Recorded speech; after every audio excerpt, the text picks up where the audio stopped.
অনেকদিন আগের কথা। কোতোয়ালি নামে এক রাজ্য ছিল। এই রাজ্যের রাজা ছিলেন কতল বর্মন। রাজা কতল বর্মন অনেক ভালো শাসক ছিলেন। সে প্রজাদের জন্য অনেক অর্থ দান করতেন। তিনি চাইতেন তার প্রজারা যেন সুখে থাকে, কিন্তু সুখ তো আর গরিবের কপালে লেখা থাকে না। রাজার দেয়া অর্থ নিয়ে প্রজারা বাড়ি পৌঁছানোর আগেই সব এক রাঘব বোয়ালের হাতে লুট হয়ে যেত। এসব ব্যাপারে প্রজারা সব জানলেও প্রাণের ভয়ে রাজার কাছে কিছুই বলতে পারত না। হঠাৎ একদিন এক সাহসী বৃদ্ধ রাজদরবারে এসে হাজির হয়। মহারাজ, অপরাধ ক্ষমা করবেন। আজ 7 দিন হলো অপেক্ষা করছি, কিন্তু আপনার পাঠানো বীজ এখনো হাতে পাইনি। এদিকে জমির মাটি শুকিয়ে যাচ্ছে। জমির মাটি শুকিয়ে গেলে তো এবারও জমি পতিত রাখতে হবে। সে কি, আমি তো অনেক আগেই তোমাদের জন্য ফসলের বীজ আর যাবতীয় উপকরণ পাঠিয়ে দিয়েছি, তাহলে সেগুলো গেল কোথায়? মন্ত্রী, গরিব কৃষকদের বীজ কোথায় গেল? মহারাজ, আপনি যা দিয়েছিলেন সেগুলো দিয়ে গরিব কৃষকদের 70 ভাগ জমি চাষাবাদ করতে পেরেছে। বাকি 30 ভাগ জমি এবারও পতিত থাকবে। এসব কি বলছেন মন্ত্রী? এত বড় খবর আপনি আমাকে আগে বলেননি কেন? আমার রাজ্যে 30 ভাগ কৃষক কি না খেয়ে থাকবে? এসব কি বলছেন মহারাজ? আপনার যে দানের হাত, আপনি প্রজাদের যা দান করেন তা দিয়ে তো প্রজাদের অভাব দূর হয়ে যায়। না মহারাজ, আপনার দানের অর্থ আমরা ঘরে নিতে পারি না। তার আগেই এক রাঘব বোয়ালের দল এসে আমাদের কাছ থেকে সব লুট করে নিয়ে যায়। কিন্তু এই ব্যাপারে আপনার কাছে কেউ বলে না, কারণ সবাই জানে তারা খুবই হিংস্র। তাদের ব্যাপারে বললে সে আর বেঁচে থাকতে পারবে না। হয়তো আমি আর বেঁচে থাকতে পারবো না, কিন্তু আপনি কিছু একটা করুন মহারাজ, যাতে করে আমাদের মতো গরিবরা একটু শান্তিতে থাকতে পারে। এসব কি মন্ত্রী? আমার রাজ্যের প্রজাদের সাথে এত বড় ঘটনা আর আমি কিছুই জানি না? আমার রাজ্যের প্রজারা এত অশান্তিতে আছে, এই খবর আপনি আগে থেকে নেননি কেন? মহারাজ, আমার মনে হয় এই ব্যাটা মিথ্যে বলছে। আপনার রাজ্যে কার এত বড় সাহস আছে যে আপনার প্রজাদের অর্থ লুট করবে? না মহারাজ, আমি মিথ্যে বলছি না।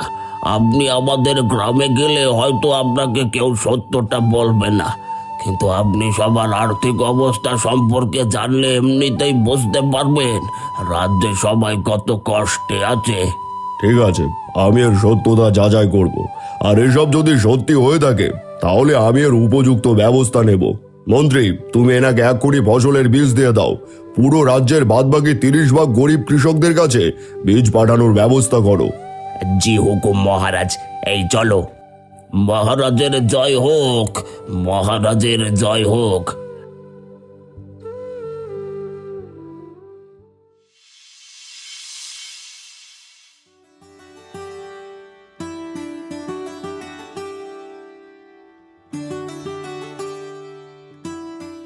গিন্নি, আমি বীজ বলতে মাঠে গেলাম, তুমি বাড়িতেই থাকো। হ্যাঁ হ্যাঁ, যাও, আর একটু দেখে শুনে থেকো। এমনিতেই কাল গিয়ে মহারাজের কাছে নালিশ করে এসেছো। এখন তোমাকে নিয়ে আমায় চিন্তায় থাকতে হচ্ছে। কে জানে কখন কি হয় আবার।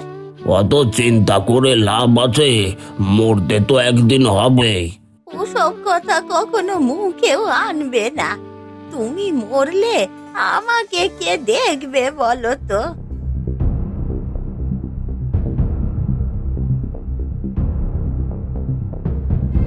এ কি, তোমরা? হ্যাঁ, আমরা। এই বুড়োর এত বড় সাহস আমাদের বিরুদ্ধে মহারাজের কাছে গিয়ে নালিশ করেছে। আজ পর্যন্ত যে সাহস কেউ করতে পারেনি, এই বুড়োটা তাই করেছে। হ্যাঁ বলেছি, আমি তোমাদের দেখে ভয় পাই না। মনে রেখো, আমি বেঁচে থাকলে তোমাদের অপকর্মের ব্যাপারে মহারাজকে বলবোই। তাহলে তো তোকে বাঁচিয়ে রাখা যাবে না। তোকে বাঁচিয়ে রাখলে তোর মতো অনেকেই সাহস পেয়ে যাবে। তখন আর কেউ আমাকে দেখে ভয় পাবে না। না না, আমার স্বামীকে তোমরা কিছু করো না গো। সে আর তোমাদের ব্যাপারে মহারাজকে কিচ্ছু বলবে না। আমার স্বামীকে তোমরা মেরো না ওকে। এই দেখছিস কি, বুড়োটাকে শেষ করে দে। না না, তোমাদের দোহাই লাগে গো, আমার স্বামীকে তোমরা মেরো না, আমার স্বামীকে মেরো না তোমরা। আমাদের বড্ড ভুল হয়ে গেছে গো, আমার স্বামীকে তোমরা মেরো না বাবা। না না না, ওগো এসব কি হয়ে গেল? তুমি আমাকে ছেড়ে চলে গেলে গো। এবার আমায় কে দেখবে বলো আমায়? এই বুড়িটাকে দেখার কেউ নেই, বুড়িটাকেও শেষ করে দে।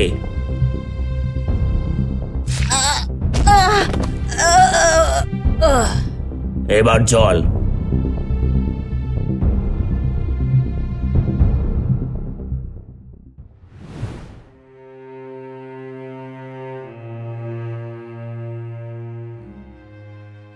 মন্ত্রী, রাজ্যের অন্যান্য বিষয়ের খবর কি?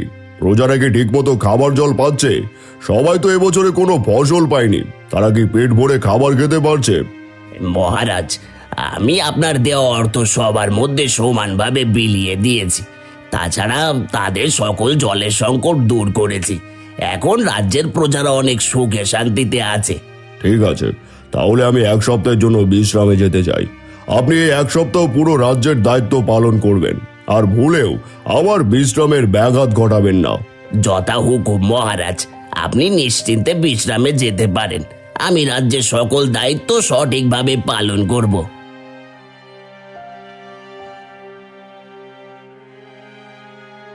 রাজা মন্ত্রীকে রাজ্যের সকল দায়িত্ব দিয়ে গোপনে ভিখারি সেজে গরিব প্রজাদের বাড়িতে গিয়ে তাদের খোঁজ নিতে থাকে।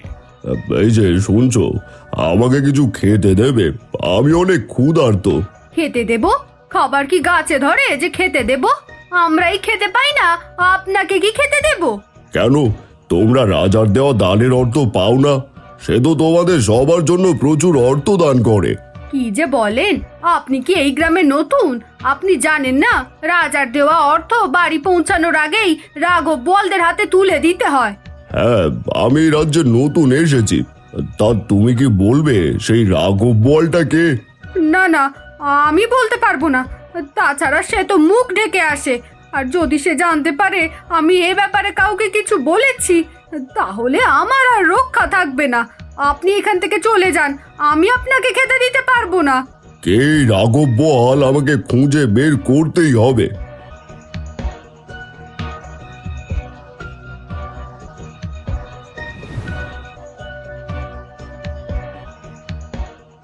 এই যে বাবা, আমাকে কয়টা ভিক্ষা দাও। ভিক্ষা দেব কোথা থেকে? বীজের অভাবে ফসলের জমি পতিত রাখতে হচ্ছে, আর কয়দিন পর তো আমাদেরই ভিক্ষা করতে হবে। কেন তোমাদের ভিক্ষা করতে হবে কেন? শুনেছি এই রাজ্যের রাজা নাকি সবাইকে সার আর বীজ সব দিয়েছে। হ্যাঁ, দিয়েছে তো, কিন্তু রাজার দান কি কখনো গরিব পর্যন্ত পৌঁছায়? এগুলো তো আগেই হাওয়া হয়ে যায়। তাছাড়া রাজার দেওয়া অর্থগুলো এক রাঘব বোয়াল নিয়ে যায়, কিন্তু রাজার দেওয়া ফসলের বীজ সারগুলো কে নিয়ে গেল কিছুই বুঝতে পারলাম না। আচ্ছা বাবা, সবার মুখে সেই রাঘব বোয়ালের কথা শুনি, কিন্তু সেই রাঘব বোয়ালটা কে, তুমি কি একটু বলবে? না, তা বলতে পারবো না। এমনিতেই সে সবসময় মুখোশ পরে থাকে। তারপরও যদি কেউ তার বিরুদ্ধে কারো কাছে কিছু বলে, তাহলে তো ঘাড়ে মাথা থাকবে না। এই যে গতকাল আমাদের গ্রামের রহিম চাচা মহারাজের কাছে গিয়ে বিচার চেয়েছিল, আজকে এসে রহিম চাচা ও তার স্ত্রীকে নির্মমভাবে মেরে ফেলে রেখে গেছে। আমার রাজ্যের প্রজাদের সঙ্গে এত বড় অন্যায় হচ্ছে আর আমি কিছুই জানি না। না, যে করেই হোক এর একটা ব্যবস্থা করতেই হবে। ওই রাঘব বোয়ালকে আমায় খুঁজে বের করতেই হবে। কিছু ভাবছেন? ভেবে লাভ নেই। আপনি রাজ্য ছেড়ে চলে যান, তাহলেই শান্তিতে থাকতে পারবেন। নয়তো এখানে কারো কাছে ভিক্ষাও পাবেন না। আবার যদি ওদের সামনে পড়েন, তাহলে আপনারও ক্ষতি হতে পারে। না না, কিছু ভাবছি না, এখনই চলে যাচ্ছি। তবে তোমরা চিন্তা করো না, তোমাদের এই কষ্ট আর বেশি দিন থাকবে না। দেখবে অল্প দিনের মধ্যেই ওরা ওদের শাস্তি পাবে।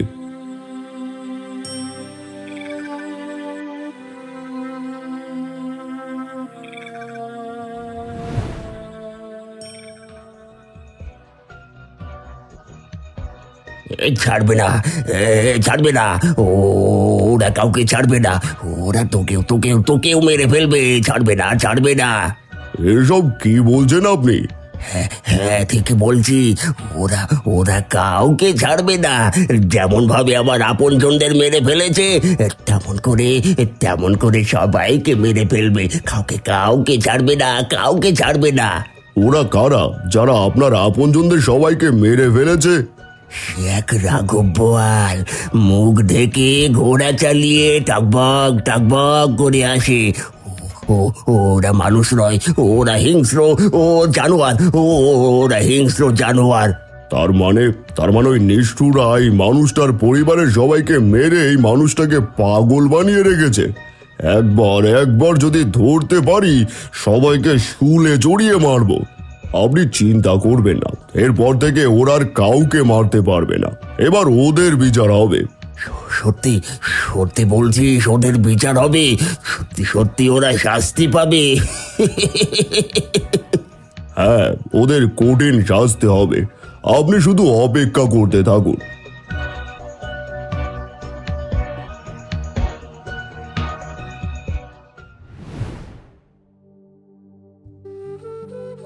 মহারাজ, আপনি শান্ত হন মহারাজ। আপনি এমন উত্তেজিত হলে কি করে এই রাঘব বোয়ালদের ধরবেন আপনি? কি করে শান্তি হব রানী? আমার রাজ্যের প্রজাদের কষ্টের কথা শুনলে নিজেকে আর ধরে রাখতে পারি না। আমি এত পরিমাণ সাহায্য দেওয়ার পরেও আমার রাজ্যের প্রজারা না খেয়ে থাকে। তাদের ওপর চলে অন্যায় অত্যাচার। প্রাণের ভয়ে প্রজারা কারো কাছে সেই অত্যাচারের নামও বলতে পারে না।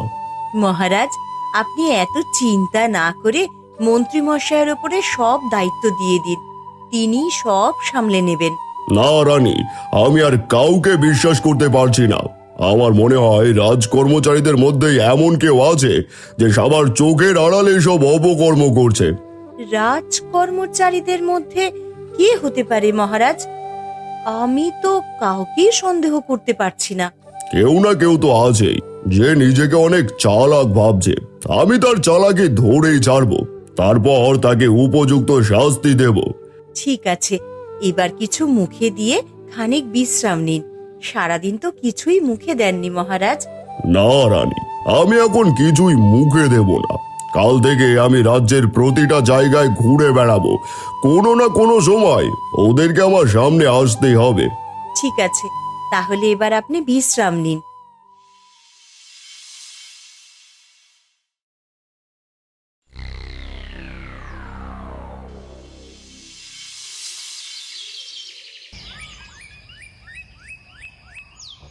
সকাল হলেই রাজা ভিখারির বেশে বেরিয়ে পড়ে।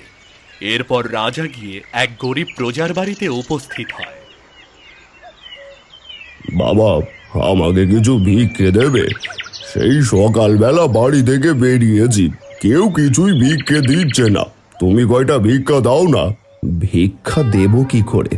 কিছুক্ষণ পর তো আমাদের এই বাড়ি ছেড়ে চলে গিয়ে ভিক্ষে করে খেতে হবে। কেন কেন তোমাদের এই বাড়ি ছেড়ে চলে গিয়ে অন্যের বাড়িতে ভিক্ষে করতে হবে কেন? কারণ এবছর ভালো ফসল হয়নি বলে খাজনা দিতে পারিনি। কিন্তু মহারাজ নাকি ঘোষণা করেছেন 7 দিনের মধ্যে সব খাজনা পরিশোধ করতে হবে, নয়তো বাড়ি ছেড়ে চলে যেতে হবে। কি, মহারাজ এমন কথা বলেছে? কিন্তু মহারাজ তো এবছর খাজনা মওকুফ করার কথা বলেছিল। হ্যাঁ, মহারাজ নাকি কালই ঘোষণা দিয়েছেন, কিন্তু আমি তো বুঝতেই পারছি না। মহারাজ তো এমন মানুষ না, সে তো আমাদের খুবই ভালোবাসে, আর সবকিছু করে তো এই রাঘব বোয়ালটা। বাবা, আমি তো এই রাজ্যে নতুন, সবার মুখে শুধু সেই রাঘব বোয়ালের কথা শুনি। তুমি কি বলতে পারবে সেই রাঘব বোয়ালটা কে? না না, আমি মুখে বলে আর পড়তে চাই না। তবে আর কিছু সময় অপেক্ষা করলে আপনি তাকে দেখতে পাবেন, কিন্তু তারা এসে আপনারও ক্ষতি করতে পারে। আমার আর কি ক্ষতি করবে? আমি তো এমনিতেই নিঃস্ব।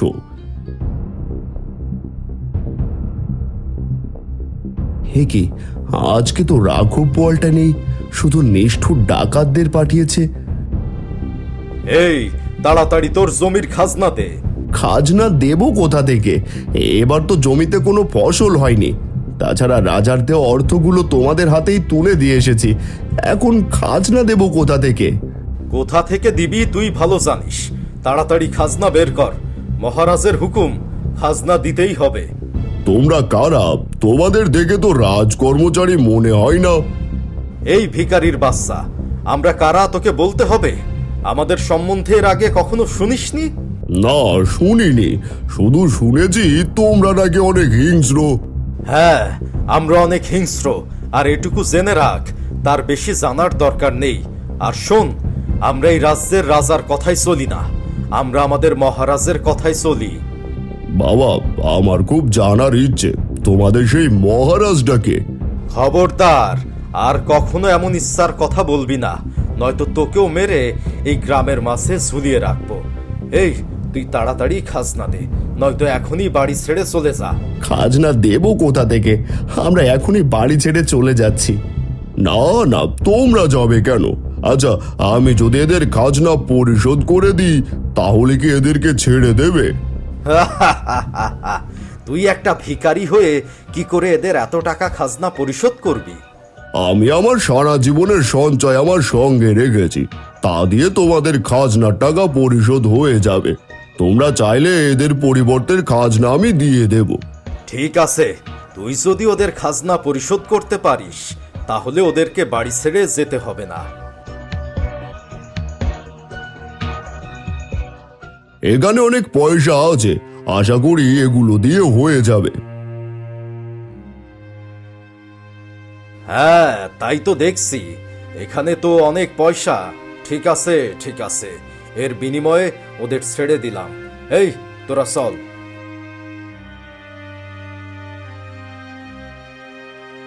হে কি, আপনি আপনার সারা জীবনের জমানো সম্পদ আমাদের জন্য দিয়ে দিলেন কেন?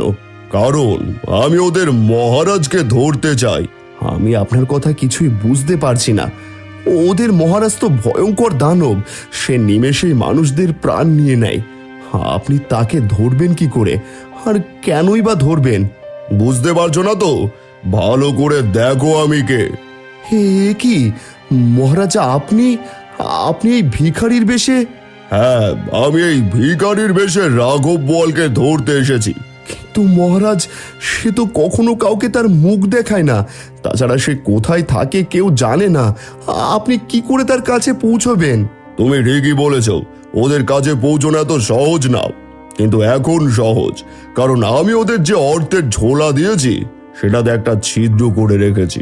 ওরা যে রাস্তা দিয়ে যাবে সেই রাস্তা দিয়ে পয়সাগুলো পড়তে থাকবে, আর ওই পয়সা অনুসরণ করে আমি খুব সহজে ওদের গোপন জায়গায় পৌঁছতে পারবো। এবার আমি চললাম। মহারাজের জয় হোক, মহারাজের জয় হোক।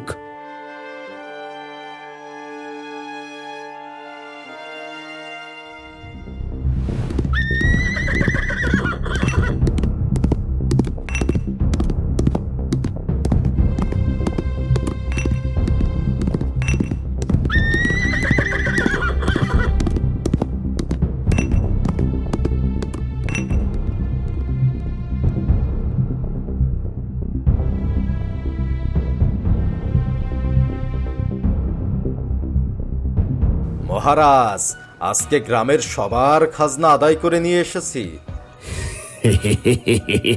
তোরা তোরা সত্যি অনেক কাজের, চিন্তা করিস না, আমি এবার সত্যি সত্যি রাজা হব, আর তোরা হবি আমার প্রধান উপদেষ্টা। যা যা, এবার অর্থগুলো জায়গা মতো রেখে দে, আর কদিন পর রাজার সাথে যুদ্ধ করার জন্য সেনা সংগ্রহের কাজ শুরু করব, তখন এই অর্থ আমাদের কাজে লাগবে।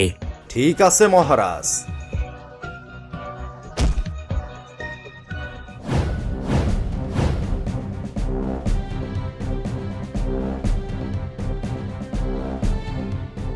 হে কি মহারাজ, আপনি এখানে?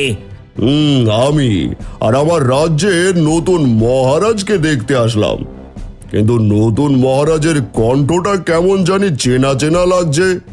এবার মুখের কাপড়টা সরাও তো দেখি। না না, মুখের কাপড় সরানো যাবে না। আপনি আমাদের ক্ষমা করে দিন। আমাদের ভুল হয়ে গেছে। আমরা কোনোদিন আর এমন কাজ করব না। তোমরা আর এমনিতে এমন কাজ করার সুযোগ পাবে না। প্রহরী, রাঘব বোয়ালের মুখের কাপড়টা সরাও। দেখি এই রাঘব বোয়ালকে। কি মন্ত্রী, তাই তো বলি, আমার রাজ কর্মচারীদের মধ্যে কেউ না কেউ তো আছেই। তা না হলে আমার রাজ্যে এমন অবিচার কে করবে? মহারাজ, আমাকে ক্ষমা করে দিন মহারাজ, আমাকে ক্ষমা করে দিন। ক্ষমা? তোমার মতো একটা পশুকে আমি ক্ষমা করব? তুমি আমার রাজ্যের নিরীহ মানুষদের নির্দ্বিধায় হত্যা করেছো। এবার তোমাদের সবাইকে শুলে চড়িয়ে মারবো। প্রহরীরা দেখছো কি? সবগুলোকে বন্দি করে নিয়ে চলো।